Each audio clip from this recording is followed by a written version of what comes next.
Only Jhamby could bring Larry Madowo and Larry Asego in the same room.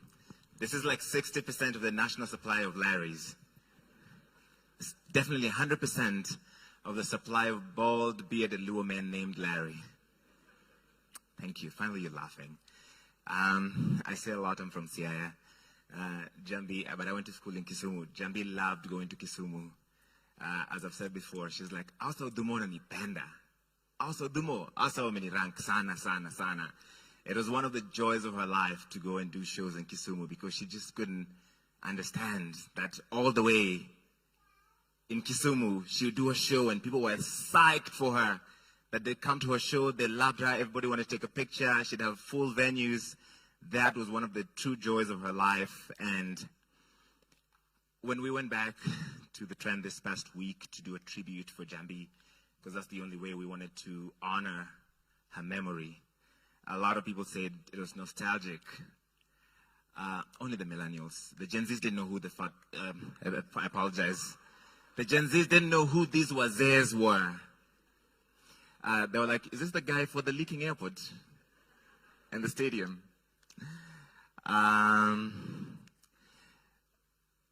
Jhamby and I first overlapped at Daystar. I don't know if you knew that. But we reconnected at Nation. And when we added an extra hour of the trend, and I was selecting the people I wanted to have on the panel, I went to Jhamby and Shiro first. And my whole brief to them was like, listen, we're going to do this thing. It's an experiment. Ikikata sawa tumejaribu. Ikiweza sawa. And I was like, if you come on the show, I want you to be hilarious or shady. And Jhamby was both. Sasa zingine I was like, Jhamby tuko kwa TV, cheza chini. Nini? Unachoma. Tutafukuzwa hapa hivi. But she came and she came fully as herself. Every single Friday. There were times when she was in pain, when we'd sit in the little boardroom outside the NTV newsroom, and she'd had a difficult week. She was having a bad day. Then we'd go on the air, and for an hour, she'd bring joy to the country. She'd bring spirit, and she'd bring so much laughter. And that is the thing I remember most and love about Jhamby, that even in the midst of our own pain and suffering, she was still a light to so many people. And Jhamby was only a year older than me, but she lived multiple lifetimes. By the time she was on the trend, she had already been a news anchor. She'd already been a radio host. She was a reggae DJ. She'd lived all these other lives that we only saw her. She spoke French, she had 2 degrees.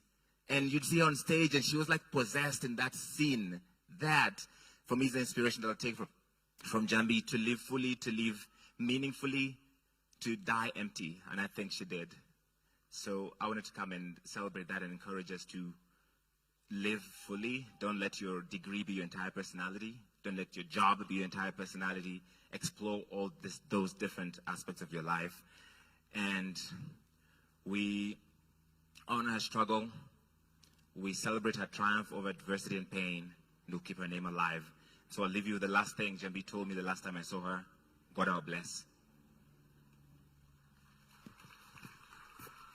Thank you very much. As he said, 2 Larrys in the same room, and I think we are the only Luos are called Larry. But now that we're only 2, pia wewe unachoma. You know, choma kidogo hapo. As